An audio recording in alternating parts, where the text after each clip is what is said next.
Macam mana kau nak tahu yang orang itu sebenarnya nak kontrol hidup kau?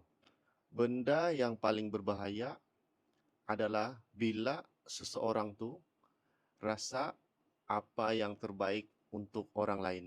Sebab realitinya, kontrol itu tidak semestinya berbentuk keganasan. Kadang-kadang keinginan untuk mengawal seseorang tu berbentuk nasihat. Kononnya nak melindungi, kononnya nak tolong. Tapi sebenarnya dia bukan nak tolong pun. Dia cuma nak tunjuk power dia. Dia cuma nak tunjuk kuasa sebenar dia.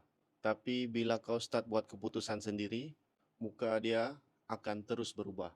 Tiba-tiba dia akan mula tanya, kenapa kau tak ikut cakap aku? Kenapa kau degil sangat? Kenapa kau nak jauh dari aku? Itu adalah soalan-soalan orang yang cuba untuk kontrol kau, untuk manipulasi kau. Lepas tu, dia akan guna rasa bersalah. Dia akan cakap yang kau ini sebenarnya overthinking. Dia akan cakap yang kau terlalu sensitif.